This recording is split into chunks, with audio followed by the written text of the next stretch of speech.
Hello there, and we are live.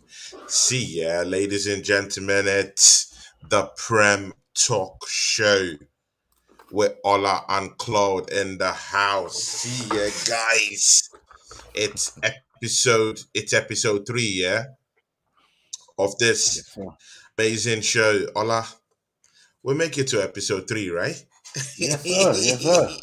We're moving. We're moving. We're We're moving, we're moving. cooking, we're cooking, we're cooking, That's cooking. that's the main thing. That's the main thing. See, Ola, it was very, very, very important that we had to cook, grind in deep, search in deep into that, into our soul, Mm, into the heart of the soul of football. mhm. That's what Arsenal, had to dig deep into. See, Ola, take me through that Arsenal match. How we dug deep to actually grind that win 6 minutes additional time. That was the that was when we actually pulled that off. Ola, hit this fans and tell them Can, what you felt about it. can And I? of Can course, I? you're fresh from the dungeon of Liguna, so Yes, yes, yes, yes. so you Um, can give us a taste of what happened.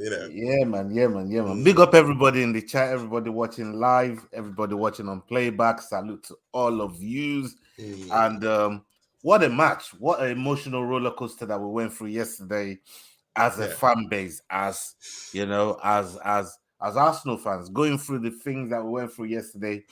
I mean, football is not for the faint-hearted, man. I mean, No, if you got a faint heart, you can't be supporting Arsenal. That's for sure. You know what I mean? facts. You need strong pacemaker, strong heart to be able to support a club like Arsenal. I mean, going into that match, I looked on it and I thought to myself, okay, it made one change that I was happy with, which is the lineup. When you're looking Mm, at the lineup, I thought to myself, yeah, it made one change that I was really that I was happy with. I wanted to see Trossard start. Big up yeah. Will City Huene. Salute to you, Ron Wilson Jeremy. Owene, our Yeah, guy. man. Big ups Salute, to you, salute, man. salute. Ron NUST Jeremy. Global.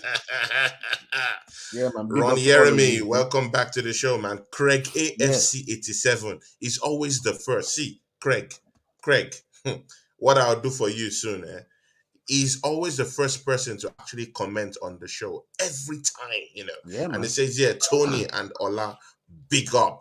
MTM, Emmy Martin. Ola will give us everything today. Oh yeah, Ola, please I continue. mean, I called this yesterday. Mm, While I was doing the watch along, like I was giving Emmy Martinez a man of the match. But before we get there, I just wanted to talk about the lineup. So looking at the lineup, I saw Trossard there. Martinelli had been dropped. I thought, okay, yeah, I was calling for this. We did say this the last time we spoke together that we want to see Martinelli taken out of the firing line. Um, mm, then seeing Zinchenko still start over Kieran Tierney after the few days that I've had one or two things to say about Zinchenko and the way exactly. we are applying him into some of Mm, the games that we're playing.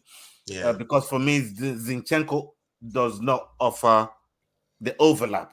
And if we look at what the last few teams have been doing to us, they were doubling up on our wingers in Yeah. Martinelli and Saka. Yeah. And if you're not offering the overlap, right, you basically leaving those wingers with two players to kick Hmm. the hell out of them and not taking one of them away with you. What True. Zinchenko does is obviously he tucks in, goes into the midfield, and becomes an Mm, extra midfielder. Even if you look at the true. goal he scored yesterday, look where Yeah. he was when he Hmm. scored that goal. Just look at No. what part of the pitch it was. It was near the right wing. But again, I think I think it should be Mikel Arteta's Uh, orders, right? He's exactly, giving him and this is the freedom thing and that I said license yes. to move everywhere, right? This is the thing that I was saying yesterday, that surely he must have license to just roam around on the pitch. He's got to Hmm. have that license. But for me, the way that Kieran Tierney is being treated, and I'm not gonna use being treated in terms of, he's been dealt a short straw or whatever. But I've always thought horses for courses. If there's certain teams that's going to approach us in certain ways, let's play the appropriate players to counter what they're going to bring to us. And I thought Kieran Tierney could have done a lot. Maybe we wouldn't have suffered as much as we suffered in terms of the way the pattern of the play went. Where the pattern, but Ola, within the same thing, you'll continue with the whole story. But again, within the same context right now, yeah, right. If Mikel Arteta isn't sticking with a particular person, the fan base will complain and say, you know what, he doesn't know his first 11. Look at what's happening to Chelsea Football Club. They're saying Potter don't know his first 11. If Mikel Arteta starts dwindling and removing players and putting them back on, they will say, our fan base, they will say he doesn't know his first 11. They probably would. Isn't it just fair he leaves the person he trusts down there and the fan base, and he himself will know, okay, I have my first 11. Right. First of all, Potter and Arteta, judging them and asking them to know their first 11 in the space that Potter is in right now and the situation that Potter is in right now, he can't possibly know his first 11. So you can't blame Potter for not knowing his first 11 at this moment in time, because one, is new. Two, it took over halfway through the season. Three, they've got like 100 players over there. How can he know his first 11, right? And they you know what I mean? You can't expect anybody that's blaming Potter for not knowing his first 11. Arteta's been here for a minute. Arteta's moved a lot of players out. Arteta's brought in a lot of players, and he should know his first 11. That's the difference between those two managers. So I don't think they're comparable in that situation. But I get I get what you're saying in the fact that if Arteta starts tinkering, it will look like he doesn't know what he's doing, and our fan base are the first persons to actually hit on him. I totally get exactly what you're saying. But my point is this. Based on the last few games, this is why I said based on the last few games and how teams has been approaching us in Brentford, in Everton, maybe not so much Man-City, because Man-City will go toe-to-toe with you anyway, but you can see the respect they showed us when we played them. They had to play a whole different way, and we had it better of them maybe in the first half. We did well, second half not so much, and that's when they really switch gears and really took the game away from us. Right, so, but when you look at Brentford and you look at Everton and the way we've been, these teams are approaching us, it's like they've got a blueprint. We've been saying it. So if they've got a blueprint, why don't you change it? And if you change it, the fans cannot say, "Oh, you don't know your first 11." They would say you're trying to counter the problems that we had in the. In them games where we got points. In the games where we drop points, and I feel like fans will appreciate him trying to at least change it to find solutions, if you like, rather than leaving the same problem to keep going on. Ola, I want to add salt and spice into what you're saying. I want to add pepper so that everyone will feel it right now. Newcastle, as we speak. Kieran Tierney is linked to an exit just this evening. It's been linked with an exit to Newcastle, who's looking to add a new left back in the summer. So they're monitoring the situation right now at Arsenal Football Club. Ola, what do you have to say about that before you go back into your story? Because everything is linked to Kieran Tierney I would tell Kieran Tierney right now. It seems to me that ever since we found out that he was carrying an injury and didn't tell the doctors, it's almost big ups like TJ. Big ups TJ. TJ, big ups to you, man. It's almost like they don't trust him. That's just my theory. Look, me, I'm one of these guys. I'll pop a theory and I'll leave it out there for everybody to do as they want with the theory. But that's my theory as to why they're probably not really looking at him again. I've even seen games where they would rather play Tomiyasu on the left than put On the Kieran Tierney left. there. Can you imagine that? Remember when Manchester United were they were playing Luke Shaw in centre back while they got Tony Maguire there. That's telling Maguire, that's telling him something. They're sending him a message. And I think when they did that with Kieran Tierney and playing Tomiyasu at left back, when Tierney's fit, that's sending a message to Kieran Tierney. So in my opinion, I don't think Kieran Tierney has any future at the club. Should he leave the football club if Newcastle come calling? Come summer, in the summer. And yes, he should, because I see Kieran Tierney as a player that has ambitions. Go and look at his accolades. Go and look at the things he's won. Albeit not in the Premier League, but in the Scottish League. But you still have to go and win them. You still have to go out there and compete and get it done. And to me, it shows, Kieran Tierney, he speaks of somebody that has ambition. So in my opinion, this is something that I've had to grow a thick skin for. I'm not attached to any players. I don't care who you are. I don't care if it's Saka. I don't care. You better be careful, brother. Bro, I'm telling you right now. You're talking on Starboy, bro. I'm telling you right now. The club is the star. No Starboy. The club. Every player will come and go, bro. Every player. We're still going to be here. Every single player will come and go. Jakub has gone. He came up from the club. Iwobi. Where's Iwobi playing now?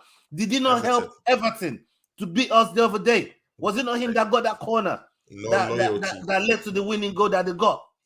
Was it not Iwobi that helped them? Yeah? So every player will come and go. I have no attachment to no player at the club. Yeah, while you're at the club, I will support you, but I ain't got no attachment to you. And that's just me.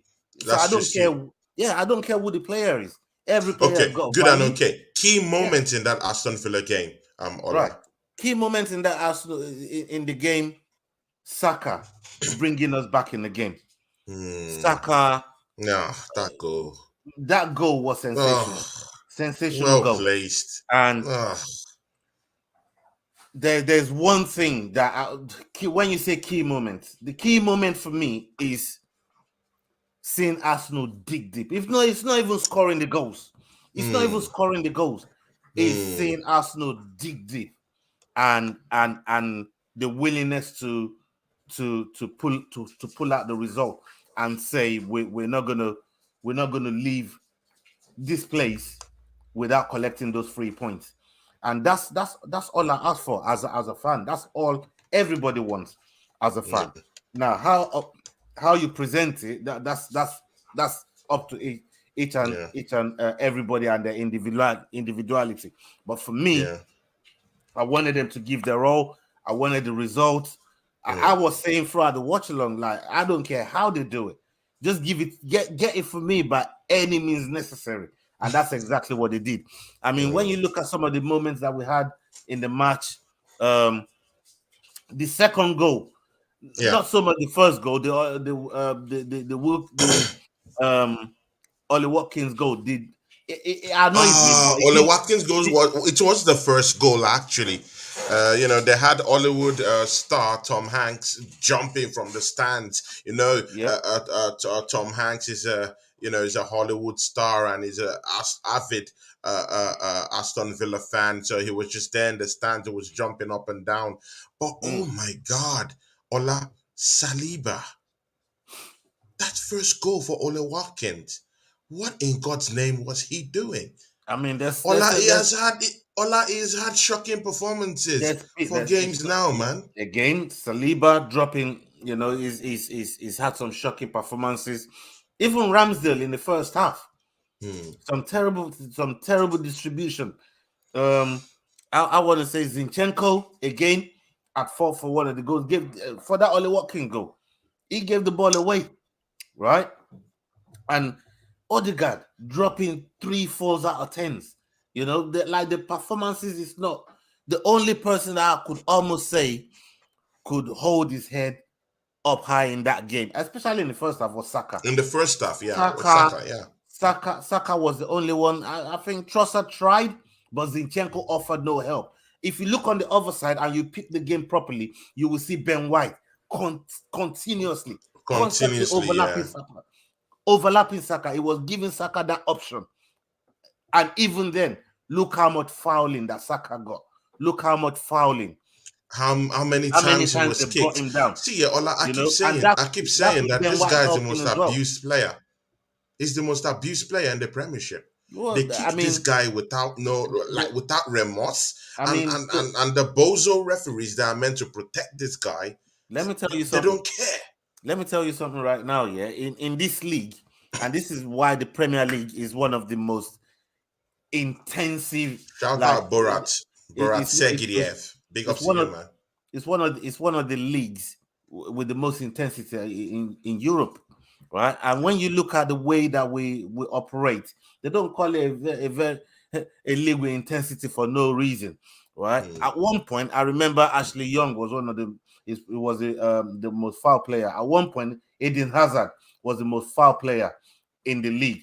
Like Grealish, before he left for City, when it was at Aston Villa, it was the most foul player. If you're a player like that likes to hold the ball, you like close control, and you like to take on you're pacey, racy, you do all that trickery. You're a threat to go. This is what's going to happen to you. You have to embrace that side of your game. But don't you think they need to be protection for such players? Because at the time, Bukayo Saka just collapsed, and of course, in our rise as Arsenal fans, we want our player to be protected. But I've just reeled out some other players that's been in the same boat as what Saka is in now. True. And I ain't hear you calling out for their protection when they were getting taken down, chopped down, and everything. You know what I mean? This is all. It's part of the gig.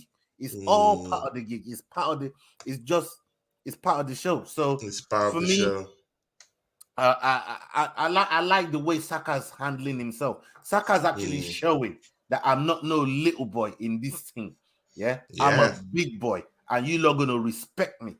I like the way he's showing that. But to be truthful, he's one of the most experienced players in this Arsenal team. You wouldn't believe how many games he's played for Arsenal. It's ridiculous. Exactly, it's ridiculous. Crazy. And I think that I think he needs a rest.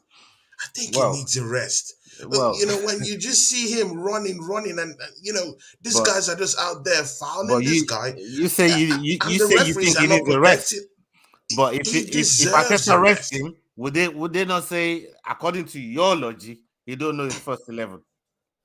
Exactly. So that's a problem. So it boils down to the board. But again, we had a win. I don't want to come in with this board thing. Let's be happy and let's just chill and be happy a little bit. Because I don't need this board destroying our happiness. I wanted 3 points. But look, we can't talk about that game, and this is why that game was a roller coaster of emotions, as I said at the beginning. Right? Yeah. You can't talk about the good parts of that game without the bad parts that really, really annoyed you. And that second goal, I'm not even too bothered about the first goal. That second goal infuriated me. It reminded me of City's second goal. You know that goal that got dummied up that Gundogan scored? It reminded me of that goal. Yeah. It was almost exactly the same thing, like carbon copy. And I was thinking to myself, have we not learned? Like, what are we doing in terms of learning? And they nutmegged Saka. Miss Melina is on the show. Miss Melina loves Granit Xhaka, but Miss Melina, I'm sorry. In the 18-year box, they nutmegged Xhaka to score that goal. Yeah, man. Perfect dummy, and it was just bad. That goal. Just exposed our defense. That goal really got on my goat. That goal really got on my goat. But you know what?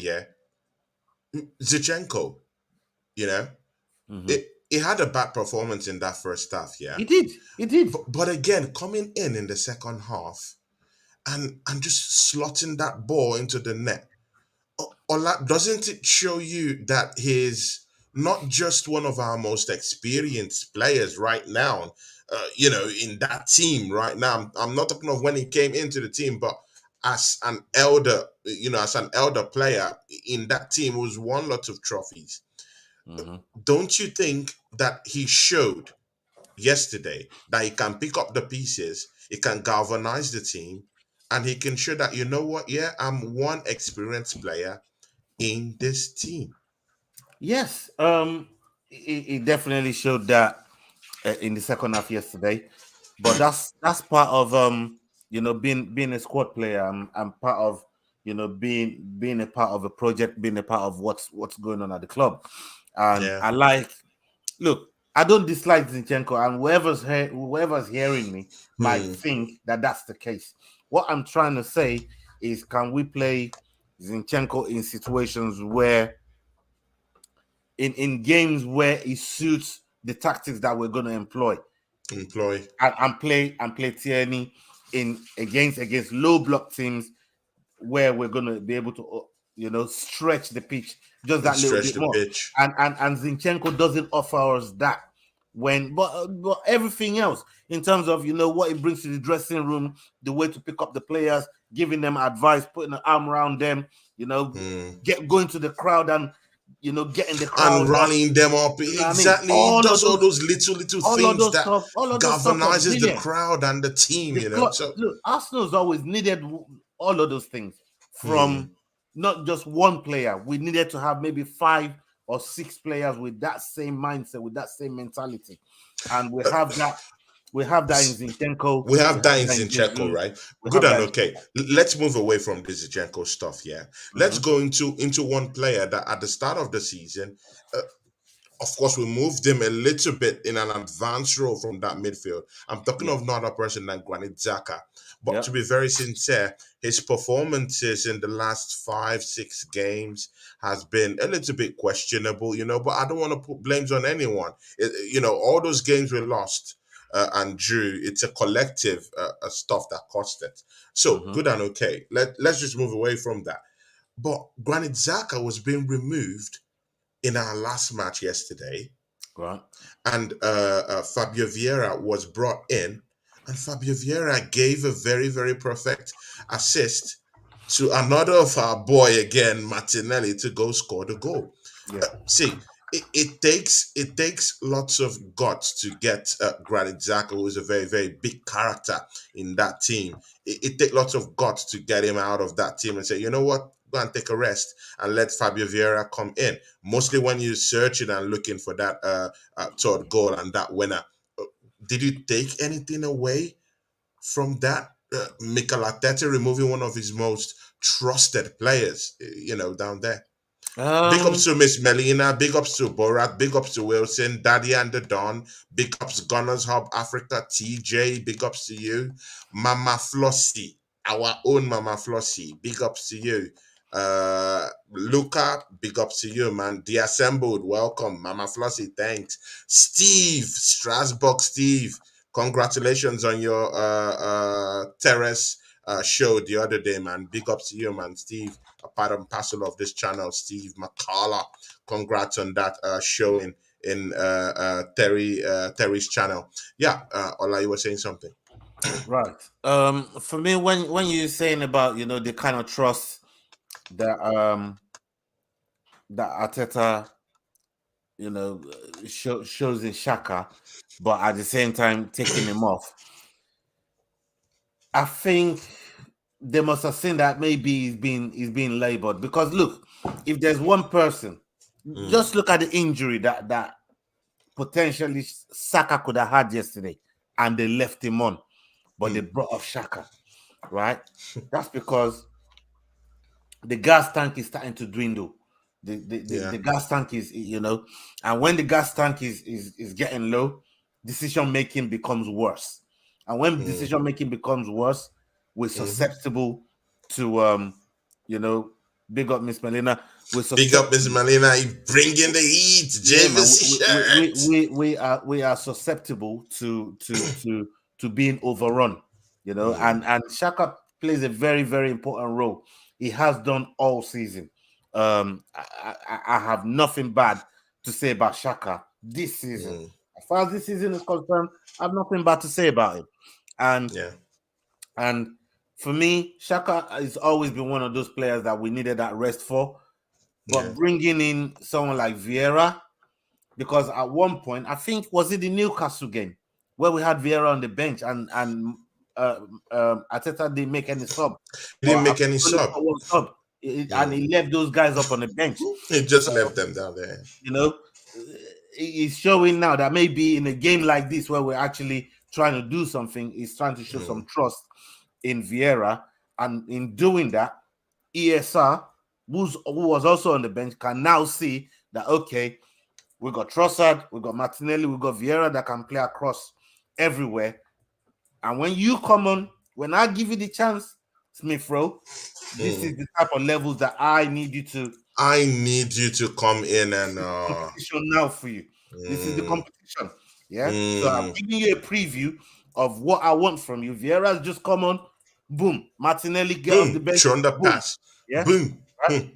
So this is the levels, and this is the levels that we want all the way to the end of the season. Good. You just mentioned someone right now, yeah.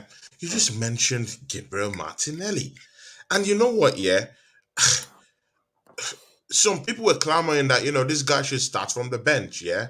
Ola, I posted our last week's show that we had on Instagram on what you were saying on the masterclass you were giving on Gabriel Martinelli, and it's all true. You know what? Yeah, bringing him, from the bench, rest him a little bit, let him see what he's missing. Bring him up, let him understand that it's not an automatic shutdown here. Exactly. You have to come in and you have to fight for your place too, at the same time. And you know what? He came in and he gave a good account of himself. What do you think? Absolutely. And I pray for the day that this club is able to do this for all positions. The day that we're able to get this kind of situation for all the positions in the team, it will be a glorious day. And that's why a lot of people, they even we could be 15 points ahead of ManCity. Yeah. They will still give ManCity that because they know whoever's coming on the pitch off the bench is just as strong as who's coming off. There's competition all the time. More often than not, you're going to win more games than you lose. Way more games than you lose. Way more games. So that's why people are always giving ManCity that little bit of leeway in terms of what they're able to do. Now, when we have inputs in different positions, that okay, if Trossard is not putting it in, we got Martinelli there. If Saka's not putting it in, who do we have? If Jesus is not doing, we had Nketiah, but as we've seen over the last few games, Nketiah has been missing sitters for joke. Nketiah could be 5-6 more goals richer if he'd been clinical. And exactly. To me, the defense has been playing against. They ain't been in trouble since Nketiah has been there. None of them has been in trouble, So for me, I look at the thing, what we're trying to build now in terms of creating competition all around the squad. That situation there with Martinelli and Trossard, we need that for every position. For every position. Most of the key positions. At least most of the key positions. And Jorginho, again. Oh, Jorginho. Jorginho. You see, pulling the stunts. See, we have to give a preamble for this Jorginho performance. Okay. See, Partey, very, very instrumental guy to our gameplay. Yeah. In most of the games that guy hasn't been fit or partially fit or totally not fit, we've lost those games this season. I'm talking of partially when I was talking about that Everton game where we lost down there. He hobbled off, took him out because he was carrying that same injury from that ManCity game. And of course, that game against Manchester United at Old Trafford, it was injured, and of course, we went down for it. Bringing in Jorginho, of course, the fan base, I wasn't happy that he was coming to the football club. No, you weren't happy. Many other people weren't happy that Jorginho was going to make it to our team. But you know what? Yeah, I think this guy has come into the team and see, he's shown some certain leadership qualities that I do like, and you know what? Yeah, taking that shot yesterday, having the courage to take that shot yesterday and give us an option, at least a way out of that game yesterday.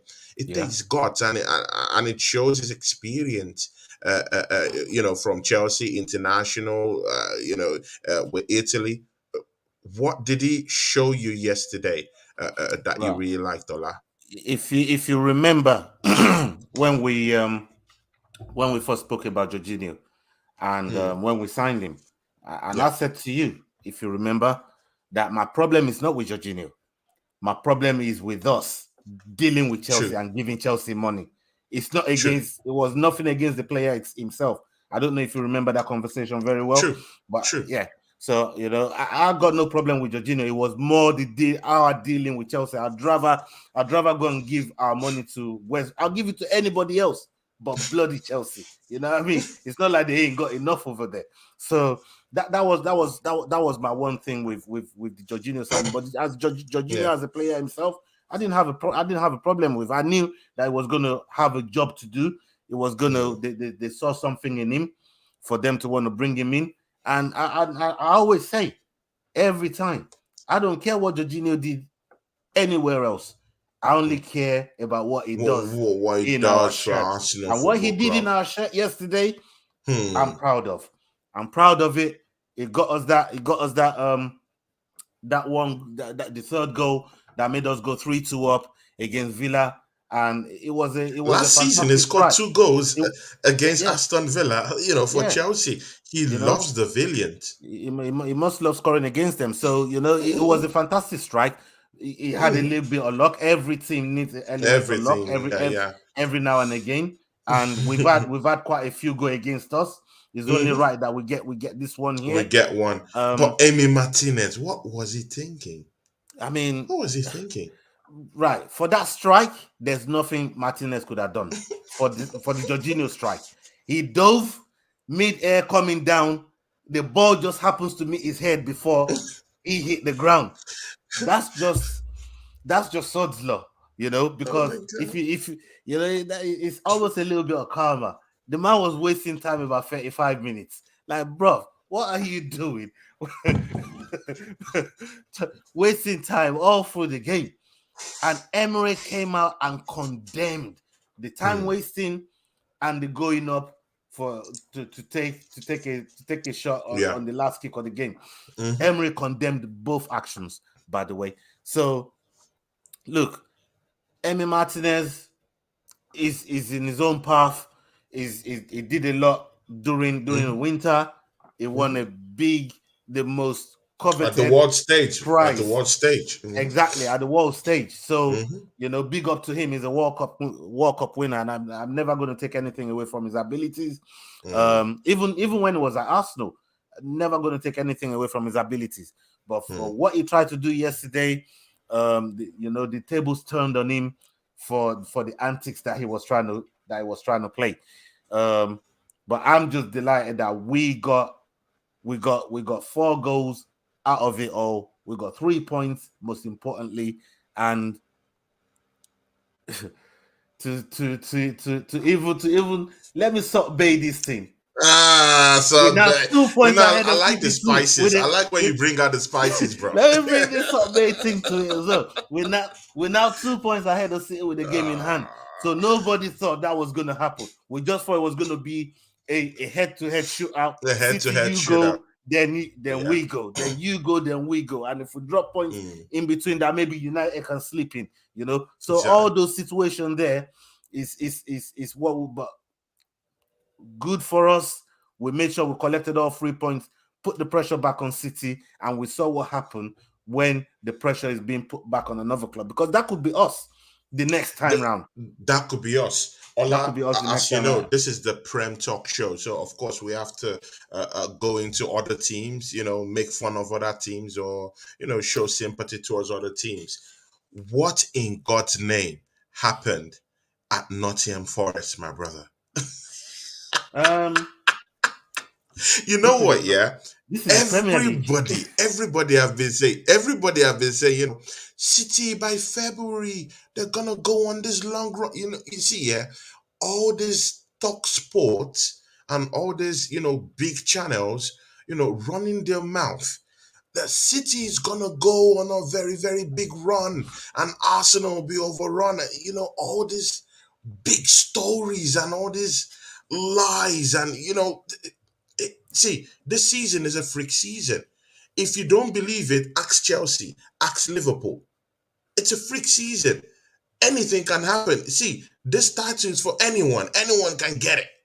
Anyone can get it. So 100%. you know, I don't want I don't want to hear anyone saying, "Oh, City will go on that long run." What happened All to right. that long run, Ola? Okay, so let What me let happened me at Nottingham Forest let me Stadium? let me just What quickly let me shocked just you quickly down there? say let me quickly say something or respond to something you just said just now. Yeah. That, you know, the Big lies ups, and Ends, people. man. Big ups, Mama Flossie. TJ, thank you in the chat. TJ, big ups, man. Love you, my brother. TJ. Yeah. So as I was saying, I just wanted to come back to something that you said, where people are expecting City to go on this long run, and they're expecting an Arsenal collapse. Right. I don't blame the people that are saying this, and I'll tell you why. It's based on evidence. It's based on what they've seen over the last 4 to 5 years. This is something that they've seen. So I can't really blame them. It's up to us to prove them wrong. Because if you look at towards the back end of last year, we ended up folding.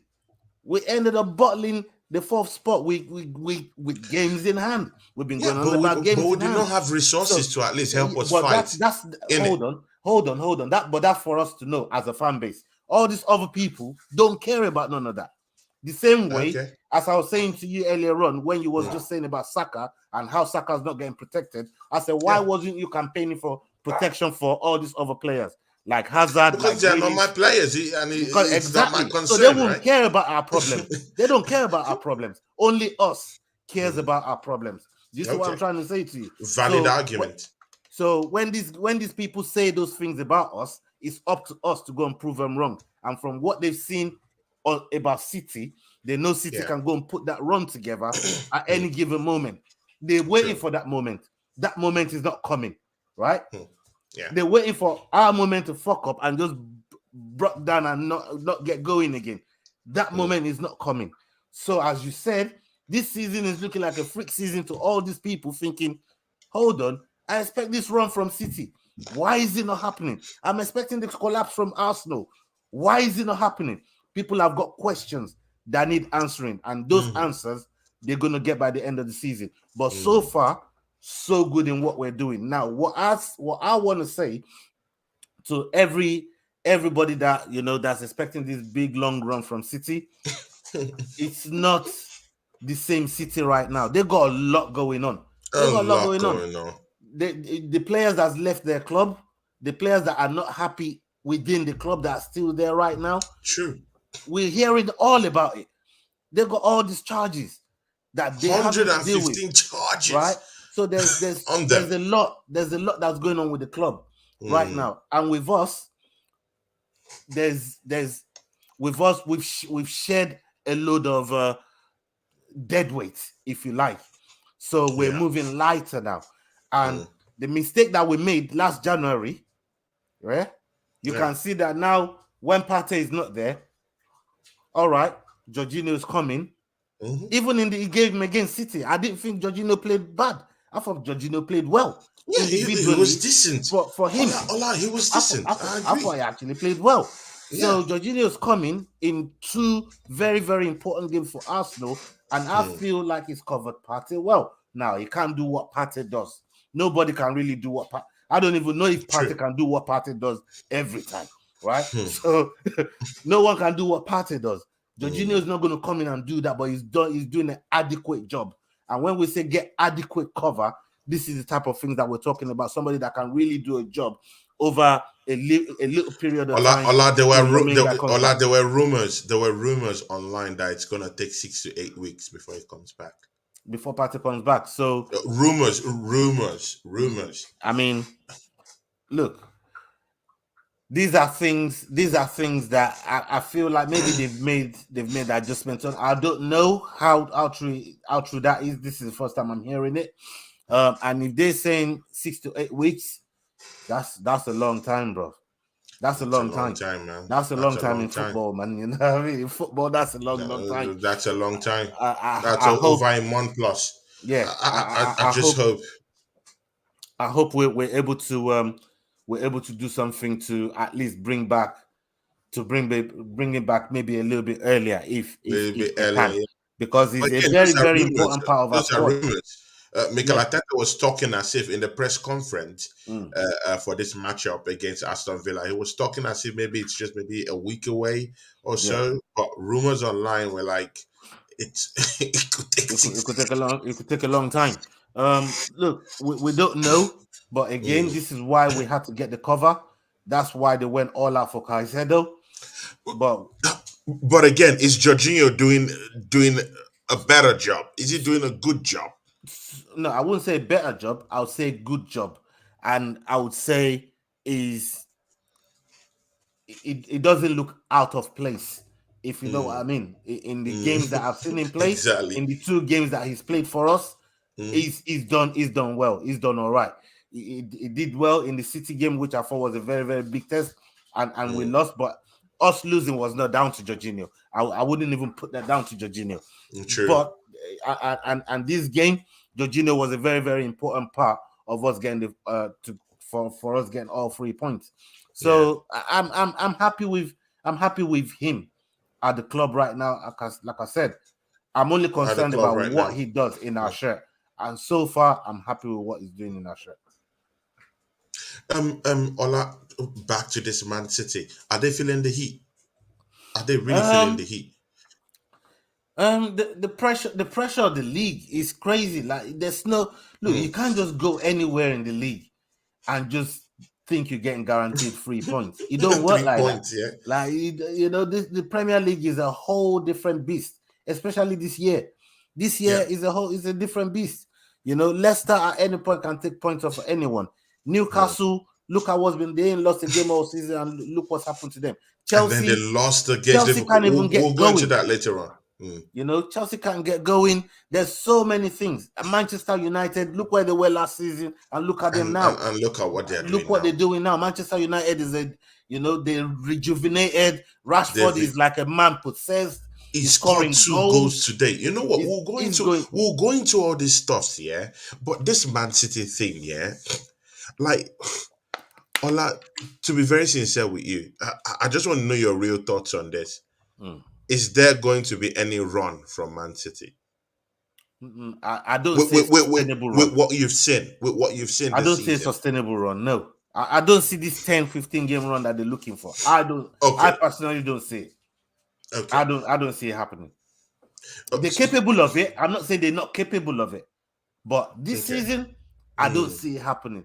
Just because but what's the factors that make you look at ManCity as a team right now and their structure right now, knowing what they have, the wealth of experience and the wealth of resources they have in the bench right now? What makes you feel like they're not going to go on that invincible run right now? Because some of their current players they've all come out and said they're not happy. That's why Cancelo left. Cancelo was the only one that was able to get out. But there's some other senior players in the team that feeling like they're not happy, and that's why you keep seeing Pep going extra in press conferences and making all these war cries to gear his players to rile the team up, to put some fire in their belly, because it's I dare not say they don't want to play for Pep. I dare not say that, but at the same time, that's a big one. It's a big one. I'm just putting that out there. Dare I say these players don't want to play for Pep? But I don't know why they're where they are. But we know that there's a lot of off the pitch things that's going on with City. We also know that there's some dressing room situations that's going on with City. I heard he has problems. I heard he has serious problems with Haaland. Yeah, I mean, these are the things that I'm talking about within the dressing room. Maybe the team don't agree with how they have to adjust to play just to suit Haaland when they want to play their game and Yeah, be the their ones that are game. shining as well. I don't know, but these are things that we have to consider. That is a very, very strong possibility. Well, in other words, see, yeah, let's just keep praying that all these things will happen to City. And you know what, yeah, personally, I even really do think that it's not going to be even easier for City. Yeah, they have this Champions League matchup, in Germany. They go to Germany, yeah. Uh, Germany from the UK will take you about, let's say, 2.5 hours, uh, tops 2 hours. And then you go there, you travel. They play RB Leipzig, in the Champions League. They have Yeah, to go there. They have to use all their resources because yeah. Champions League is that title that Pep is going for. He Mm-hmm. needs that trophy, so he has to go all balls in, into that match. Yeah. Good. He's gonna come back. He's gonna play. He's gonna have a team to play in the weekend, right? He Mm-hmm. has to think of the second leg of that match. I don't think they are going to go to Germany and slap up RB Leipzig. If they come back, see, they would have to rest a couple of players. But They this is have what I to. was saying. They This have is what to I was rest a saying to couple you of earlier players. on. I know you're saying they This have to rest a couple of players, but look at they the still quality have of. FA Cup. The FA Cup games are coming up quite But soon, so they have look to at do the all these quality things. of players. Tony, look at the quality of players that they will bring in when they're resting those couple of players that you're talking about. Yeah. No, but So, it's not just the rest, but it's going to stretch that squad to the yeah, limit. but this is a squad or this is what I'm trying to say. Based on the evidence that we've seen in previous seasons, up until last season, even they've got players that can cater for all the competitions that they're in. Because not only have they got big squad, they got quality squad. They got a They, quality they squad, got right? Yeah, quality squad. So if yeah, they you rest, can't say take they that rest away. Mahrez and Foden, you can bring on Grealish and Bernardo Silva. Bernardo Silva. Do you see what I'm trying to say? Like, there's quality everywhere. There's It don't matter quality who they everywhere. rest. Yeah, They don't matter who they rest. They can rest De Bruyne and bring in Hondogan. They can, it doesn't matter who they rest. There's all the rest, quality all around the pitch. all around the Quality. pitch. Quality. You can leave out a player and bring in Nefinake. They can have Nefinake and Akonji. Quality players. You can have Yeah, Laporte Stones. and They Ruben have Diaz. all this. Quality They players. have all this. They have embarrassing Even riches.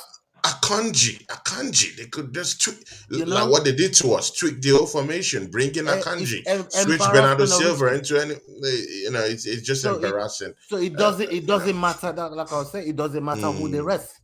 They got John Stones. We not even mention John Stones in all of John them Stones, center backs yeah. that they got. They've got embarrassment. They've got a quality squad, and they can Yeah. afford to rest these players and still have the same amount of quality. The same amount of quality. The drop off from the player that's coming it's on. not much, right? It's not much. It's not much. With us, And again, we they can can afford afford to to do that keep.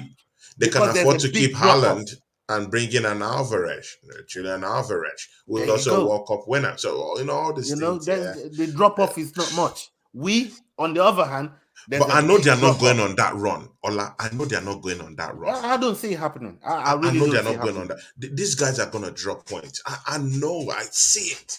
I feel agree it. with you. City is not like the City of last year that are very, very clinical. And when I they agree get to with you. February, January, they go on this invincible kind of run. But I don't see it this year. Teams are more compact this year. They're keeping blocks more this year. I don't think that's happening this season. This I don't season, see it happening this season. Ola, Chelsea Football Club without a win. God. Ola, 10th in the league, 31 points. Ola, what do you think? Chelsea Football Club lost at the bridge against relegation battlers Southampton, the visitor from St. Mary's. What do you think? A lot of The pressure is Chelsea, piling up on Potter, yeah. and he might be sacked by Monday morning. A lot of Chelsea fans are now calling for Graham Potter's head. Yeah, they're not happy with with the way that he's setting up the team. They're not happy with how things are going on at Chelsea. But one thing we do know is Chelsea can't afford to sack him. They can't afford to sack him. Sure. They're just giving him a Why? 5-year contract. He's on a 5-year contract. With Yeah, what? How much is if he he's on earning? a 5-year contract, why can't they 5-year sack him? 5-year contract at 12 million a year. That's nearly 60 million. You sack the man now with FFP and this thing that we're hearing about. ManCity are paying managers on the extra. On the extra, you can't. They have to, Potter will want to collect a severance package. Where's Chelsea going to get that with everything else that's been going on with them? You know, so and FFP is knocking around the door, looking at people they're just looking hard, and if Chelsea's already giving them a reason to be looking their way. Then go and add this Graham Potter situation to it. You go and sack him, all of a sudden you have to pay him 60 million. Like, you know, 12 million a year, 5 years. It's a lot of stack. They can't afford to do that because right there's now. rumors out there, yeah. There's rumors out there, yeah, that Hans Flick, the former Bayern Munich manager and the current German manager, of course, the team Germany, you know, is in the fray to replace Porter, you know, in weeks to come. So I don't know. And again, to validate these rumors, Flick has been seen and spotted in Chelsea games twice this season. One was just a couple of weeks ago when they actually lost. So he's been seen again. So people are saying that, you know, I mean, that's all well and good. I don't know how they approach that situation. I just know that, you know, it's going to be tough for Chelsea to get rid of Graham Potter. But Todd can do it. He's a billionaire, right? He's a billionaire, and he treats it just as because you're a billionaire don't mean you don't have to account for your books and your spending. Yeah, I They've know. just given him a 5-year contract. But again, this is a guy that spent nearly up to 300 and something million, which is why he can't spend anymore. He can afford to do all these things, yeah. Which is why he can't spend anymore. It's not that he can't afford to; it's more of it's not allowed to, according to FFP rules. This is the situation they're in. They've already spent so much because they thought it was going to be Potter that took all these guys that they bought to the promised land. So they included all those 5 years in the deals that with the players that they were bringing in. They were saying Potter for the foreseeable future. Potter was part of their future plans, and now he's looking pear-shaped. For me, you know, I'm here for it, man, with my popcorn. You know, I'm here for it. Yeah. I want to see I want to see the downfall. Personally, I really want that guy to be there. I want Potter to be there. I want them to face relegation battle this season. I don't want them to go down, you know, of course, but I just want them to face a relegation battle, you know, just to shut a couple of Chelsea fans up a little bit, you know, and tell them, see where you are, you know, because Arsenal have been, you know, I've been in this situations. Yeah, Arsenal have been in this situation, and we've been going to the Europa League. And right now, they're facing the same situation, and they can't even go to the Conference League. Yeah, how shameful. So, but you know what? Yeah, let's remove Chelsea out of that equation. Bruv, Newcastle versus Liverpool in St. James Park. Newcastle, the best defensive team in the Premiership. Before they got into this match, they've only conceded 13 goals this season. Even after a beating yesterday from Liverpool, they still maintain their, you know, best defensive team in the Premiership. Ola, what do you think about that matchup? Newcastle versus Liverpool, 2-0. Nunes and Cody Gakpo. I like the goals that they scored. It was disappointing from a Newcastle point of view. But when you look at what Newcastle have done this season, they, even in their wildest dreams, did not think they were going to do it this quickly with the players that they have. You know, we're talking about the Almirons, the Jolintons, you know, Callum Chambers. Callum Wilson, sorry. Callum Wilson, long staff. All these players, just look at the players that they've got. Bruno Guimaraes. And then the sprinkle of players that they added to it. in Bruno Isaac. Guimaraes, you know, Isaac. bringing in Dan Burn, Isaac. So they've got a nice Richie. They blend there. have Richie. Yeah. Also. So they've got a nice blend there. It's disappointing for them because they're going to be going into the Carling Cup. Liverpool done United a favor, if you ask me, by getting rid of Nick Pope for that red card. Pope with that red, yeah. So Liverpool's done Manchester United a favor I don't think it affects the Carabao Cup. Yeah, it does because it is a domestic cup. Domestic cup is out. It's a domestic game. Okay, I don't know because all this cup stuff, they were saying that it doesn't affect it for this season. So I don't know. But let's see. From what I've seen, I mean, Casemiro was sent off. Casemiro was sent off in the league game, but he played in the Carabao Cup. So that's what I'm talking about. Was it Carabao Cup or it's Carabao Europe? Cup. He played in the Carabao Cup, not all Europe. Right. Well, if that's the case, then I think Nick Pope might still play. So I didn't know that. If anybody knows this rule in the chat, please help us out with it. If you can clarify it for us, help us out with it because I didn't know that. I just thought if you get sent off in any that was the rule. Game, that was the rule. But this year they started this rule that it doesn't affect domestic cup titles. Okay, fair enough. Yeah. Fair enough. If that's the rule from this season, I didn't know. So then they're not going to be missing anything because I thought Liverpool did them a favor there. But look, on the whole, Newcastle will still be happy with their season. They're building something strong. They're building something. Their fans are going to be happy that they even getting a chance to go to Wembley. Their fans are happy. They don't even care about this whole league stuff at the moment.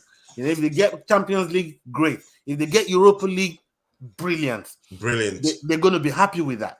And then because they know the money is there to go into upcoming summer and progress even more. So their fans are going to. And I think this Carabao Cup even takes them to Europe directly. I think it takes them directly to Europe. If they win it, it could take them to either the Conference League or Europa. I don't know, but I think it's the Conference League immediately. So they go to Europe. So TJ, thank you very much, TJ. TJ says Ola was right. Domestic trophy.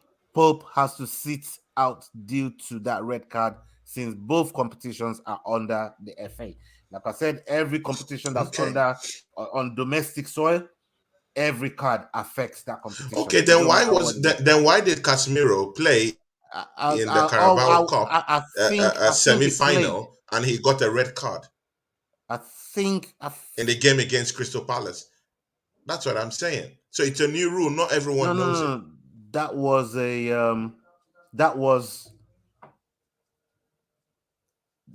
league game. It was in the league game. Yeah, he got a red card in the league game in Crystal Palace. They sent him off. But that same weekend they had a matchup. Did he get sent off? He didn't get sent off. He had too many yellows.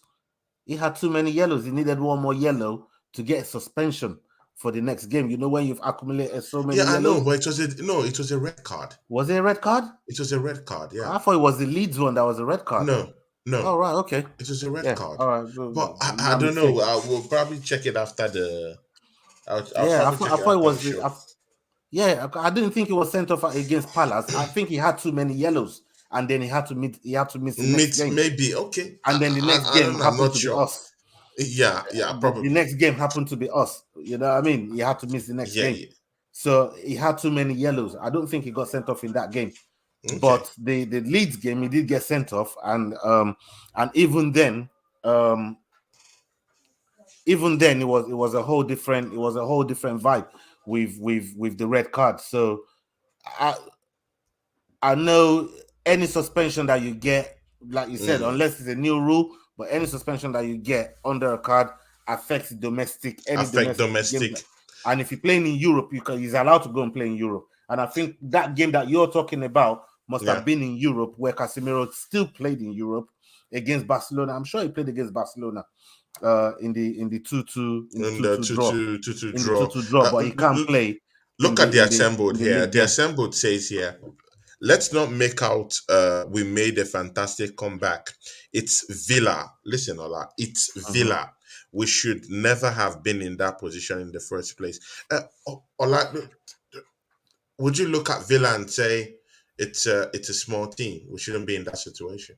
Or would you look at Villa and say, you know what, Villa is it's a good team, and their coach had a bone to pick with us, of course, a former manager. Arsenal haven't met a former manager, since 2000, I think 2001 and 1999. That last time was George Graham, who was in the helm of affairs in Tottenham Hotspurs, and that last time we beat them 2-0. I'm talking of Tottenham Hotspur. So, he had a serious bone to pick with Arsenal, definitely. So, do you think that Aston Villa, who is 11th in the league, is a shitty team?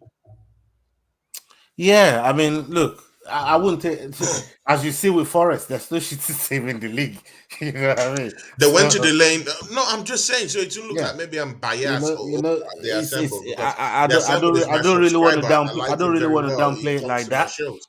Yeah, I Because don't really want to Aston downplay it. Villa went to White Lane. They beat up Tottenham Hotspurs at the lane. They took away points from ManCity. So we doing a double over the them. same people It that says took a lot, points says a from lot, these guys. says a lot about us. It says a lot, you know? but of course the assembled will not agree to that. But no problem. For me, I think when you look at Aston Villa, when you look at Emery and the way that he employs his tactics, he's a very, very clever manager. It was dread the kind of spell that he had with Arsenal, but this manager, you don't go out and win so many Europa League trophies without knowing what you're doing. And he's doing it with a substandard team. He's doing it with a bunch of rejects, whether it's Sevilla, whether it's a Villarreal. He's doing it with players that nobody else wants, the Coquelins, the Capoes. He's putting these guys together and he's turning them into a machine. He's turning them into a machine of destruction. Diego Gordon. Like, how long did he have this guy for? Yeah. So when you look at the way that Emery goes out and puts out his tactics, he knows what he's doing, and we got sucked in the first half of that game. We got sucked in. But second half we just had, it was more of us digging deep, and any other game Emery would have probably got something out of that game, but because of our players and what we've been through over the last over the past years, extra deep, we dug so deep to try and get that win. Good and okay. Big ups to Endsman TV. He's doing something great on his channel. Yeah, Endsman TV. Go check him out. TJ, thanks for your charts, man. You're the man, man. Thanks for coming to the show. And of course, look at this Craig AFC87. It's a big a subscriber of mine, and I really like him. He's always the first to comment I fuck with on my Craig shows. Yeah. Craig is a great guy, and he says, yeah, look at this, Ola. Ten Hag took 7 months to fix most Man United issues. Arteta needed 3 years for this club. Ola, what will you say about that statement? And this is not in defense of Arteta, but I have to put perspective on it. Craig, we don't even know if Ten Hag has solved all of Man United's problems because the season ain't even done yet. That's number one. Arteta did win a trophy. If Ten Hag is going to go and win a Carabao Cup trophy, Arteta also did the same thing in the first 6 months or the first few months that he was here. So at least that's going in equal reckoning. Now, when we're talking about a club that has 60 million to go in front, Casemiro, that's a 31-year-old, that has 80 million to go in front, Anthony, that has 80 million to throw Maguire, that has 60 million to go in front, Varane. They went and bought Martinez. Just look at the amount of money that this club can throw down. Support that he gets. So obviously, a lot of the problems are going to be eradicated quicker. Look at the players that they gave that we were buying. How much did we pay for Martinelli? How much did we, look at the players that we were buying compared to the players that Man United were buying. So there's that. We have to put that in perspective a little bit. And that will go back down to the owners and how much they're prepared to invest, or the way that they wanted to go. So United is going to go a whole different route to how we're going to, try and United. We know they always throw money at their problems. With us, at least we're trying to organically work out our problems, if that makes sense. So yeah, it does make sense. It does make sense. we're And Mama organically trying to Flossie, work out our problems. exactly. And Mama Flossie also chimes in on this. Bagav, big ups to you. Bagav is here, and Bagav actually clarifies that stuff about Palace. He says both were against Palace, the yellow and the red. Okay, talking to MEFC Global, it wasn't. It was against Will Hughes. Okay, Yeah, good and okay. in the Leeds game. TJ says MEFC Global. Yup, you're right, and that was against Leeds. I don't know what happened, man. But No, see, this Mama is the red Flossie said card. something. That was the red card. That The was a red Casemiro card, red right? card. It was a Yeah. yellow. It was too many yellows that got Casemiro suspension in the Palace Suspension. game, but he got him a straight red in the Leeds game. Okay. Yeah. Okay, good and okay. Mama Flossie says, yeah, of course, she's a member of our channel, so she gets her stuff read on time. Mama Flossie says, yeah, Ten Hag has been a manager a lot longer than Arteta. And that too. I didn't know that. Yeah, I mean, I didn't know that. you know, They assembled. I didn't know that. So there's a lot of mitigating circumstances there. And was it the assembled that brought that point up? Let me see. Yeah, the assembled said, Tony, you misunderstood what I was saying about Villa. Arsenal need to keep games tight for the first 30 minutes. A professional performance, then we can impose ourselves on the game. I agree, the assembled. But what I felt you were implying in that first statement was that, that maybe Villa, we shouldn't be in that position. Well, I don't know. You could still use a different way to say it, but it's all good. I really get what you're saying. The assembly is all love. Ola, please continue, bro. Yeah. Look, I still think United are going to come good. They're doing well at the moment. And I say, MUFC Global saying it's not always about the money at times, but the money does help every time. You know what I mean? Time. It might not be about the money at times, but having the money there helps. When people say, "Oh, money can't buy happiness," trust me, it helps a lot. It helps a lot, happiness. Right? You might not be able to buy all of happiness, but it helps. It sure helps a lot. Trust me, a lot of people.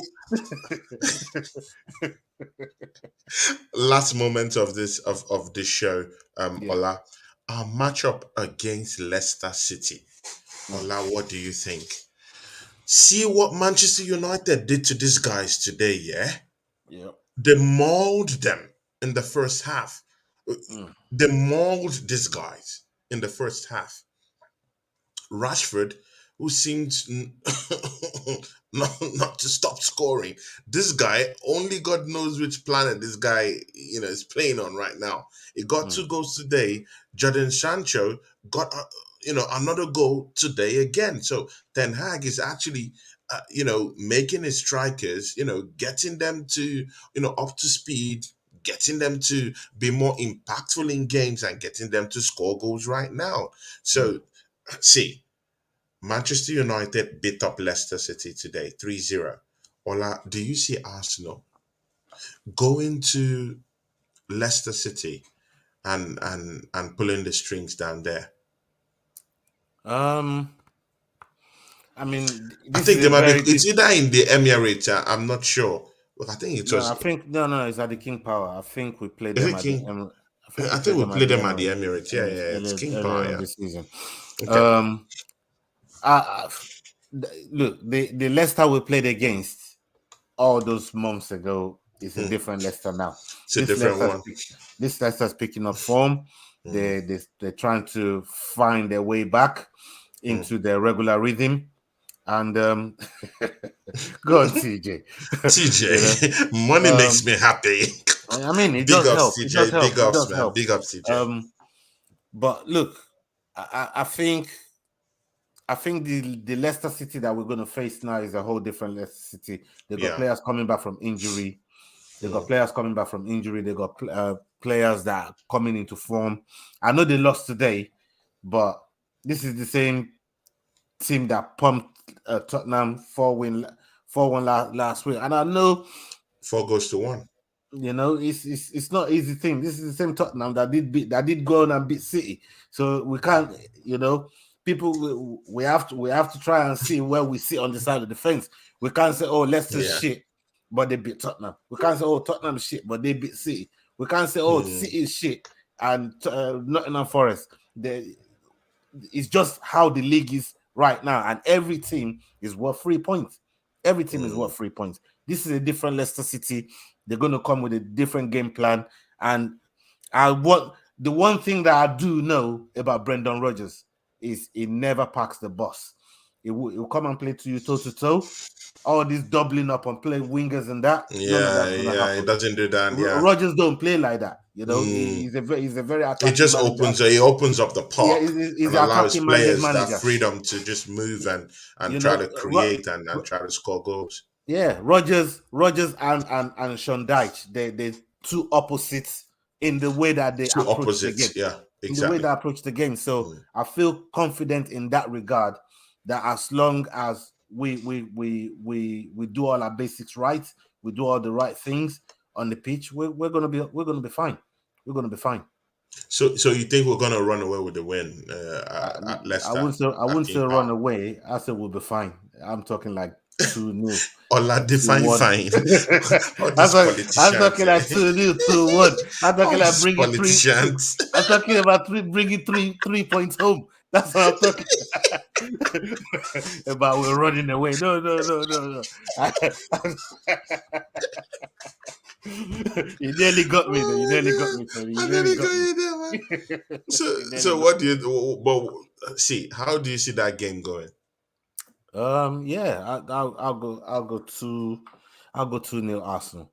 I want 2-0. Yeah, because I know the amount. I know the amount of goals that we've been conceding, and I know it's eating away at Ramsdale. It's eating away at the centre backs, and maybe they're going to want to put something right. I'm sorry, Ola, for pushing this, for dragging this, for a longer time. But again, because you said this thing, I think 2 episodes ago, you were complaining about Ramsdale. Guys in the chat, Ola is kind of like a prophet. I'm sorry. This guy's a prophet. He talked about Martinelli and it's coming true. Ramsdale has been, it's from one bad performance to another shocking performance. What's wrong with Ramsdale?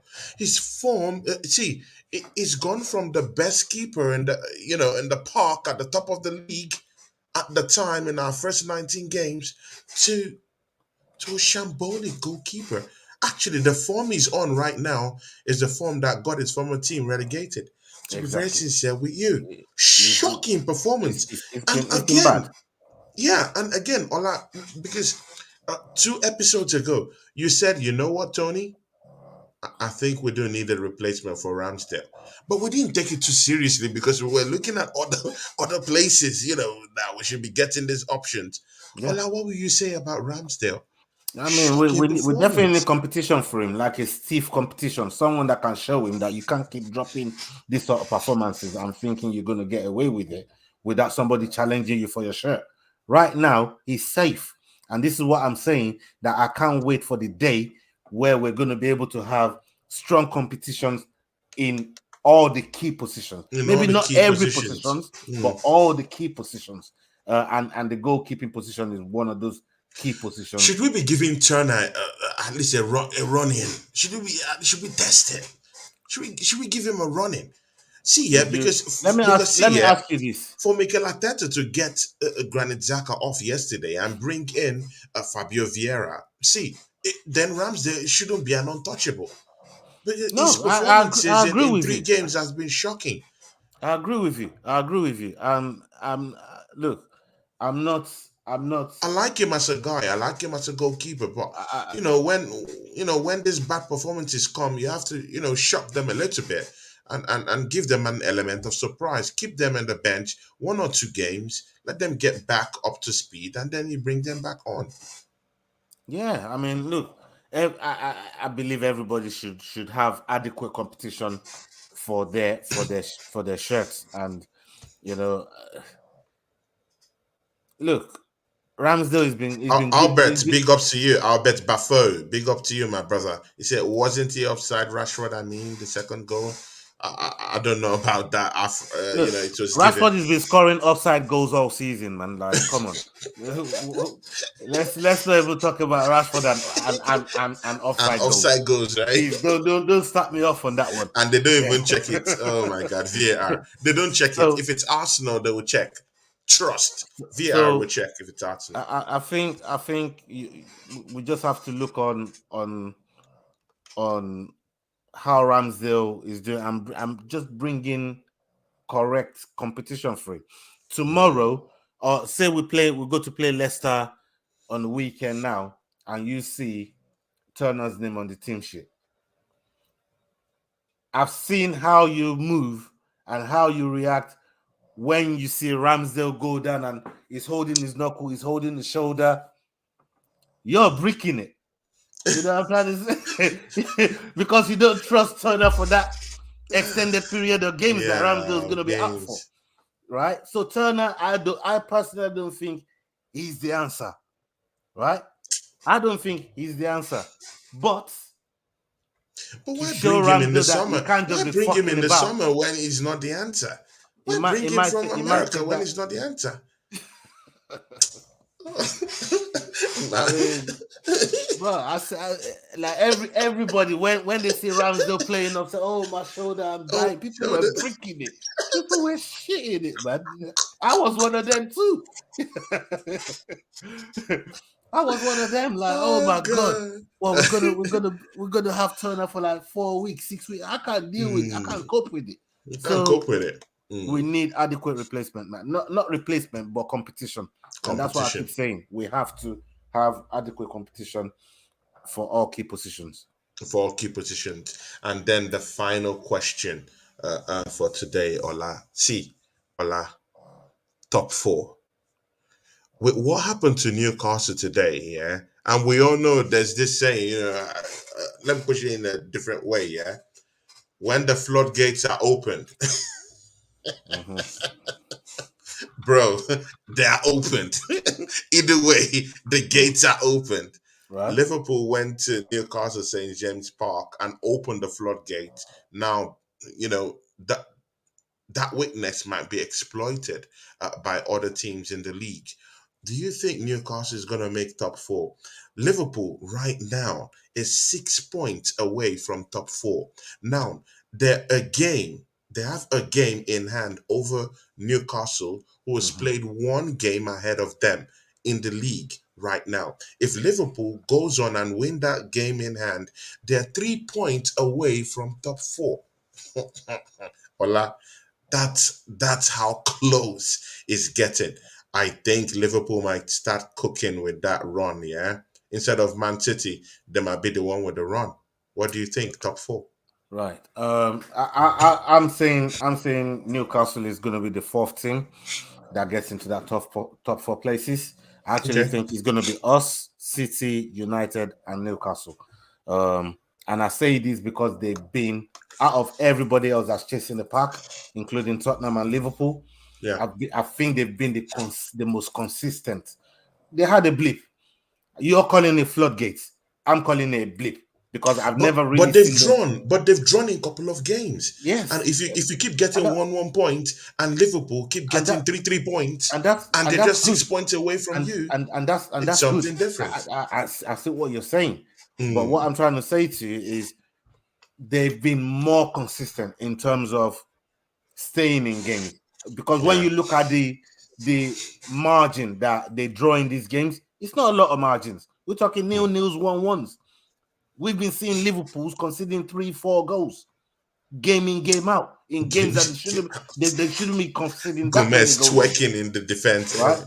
So for me, I just think Newcastle's had a more steady, bit of performances bits about of them performance, right through the season Mhm. than Liverpool in different places where they're conceding more than 2 goals near enough every game. And Tottenham, we've seen it. In the first half, they're conceding 2 goals straight away. Newcastle ain't conceding those. They've got their defense and they have a base to build on. And I think that if they're gonna do well in this Carabao Cup and win it, imagine what that could do for them. That turbocharge them. Imagine what that could do for their morale. Look how ManCity's been winning Carling Cup, this Carabao Cup for the last 3-4 years. And look how as soon as they win it, the mentality changes straight away. Mentality and they go on switches up. They go on a run of games and just batter everybody along the way. So you never know what being in that competition, being in the final, being in Wembley, what it could do for those players. What mentality shift could happen to those big players that want to do big things for Newcastle. So Ola, Lee Mason, the referee in the VAR that cost us that game against Brentford, has been, he kind of like was booted out of the, of the league the other day. What do you have to say? Mutual consent. So that's in other terms. That's the PR thing. That's the PR spin, that's the PR cover for he got sacked. Got sacked. So what do you think?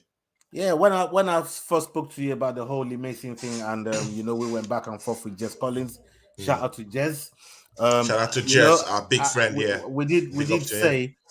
I did say at the time, it's not like I don't want anybody sacked. I just want you to do your job correctly. Mm-hmm. So we're not even having these conversations. But they found that the mistake he made was a grave mistake, was a big mistake, enough for them to want to part ways with him, at least on the face of it.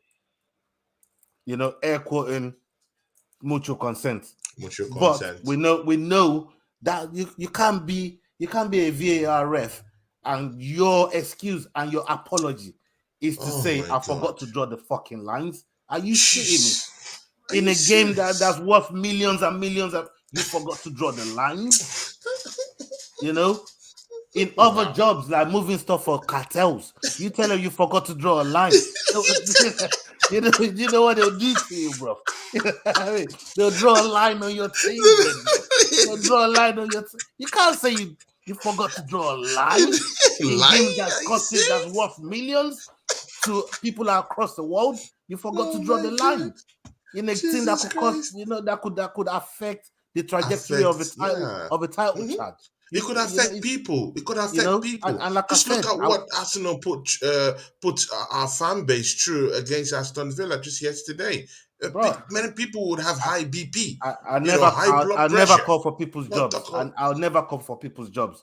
What I will say is do your job properly. It's all I'm saying, because if I don't do mine properly, I will get called into the office and get asked why I'm not doing my job properly. And if my excuse is shit, they'll tell me to bugger off. They'll give me my P45 and tell you off you go. That goes for everybody that's watching this show in your normal day-to-day job. If you don't do the thing properly, you will get called in by your manager or whoever your superior is, and they're gonna have words with you. Ola, please close the show for us, my brother. Hey, thanks for coming around today, man. It's nice to always have you, man. Whenever the show wants to close, I'm very angry because there's a lot me and you have to, talk about, but we'll just leave it till I know. For the last 3 questions, you're like, this is the last question. Let me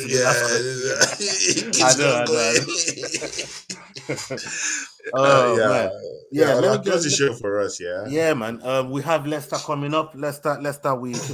We definitely need them 3 points. We need to keep marching. We need to keep moving forward. And again, horses for courses. Let's hope that we pick the right team, the right players to come out, and let's go and get them 3 points. At the end of the day, that's why we're here. That's why we're fans. That's why we follow the club. We want the club to do well. We want the club to excel. And you know, it's all we want as fans. And then yeah, up onto the next video, people. I say we're out.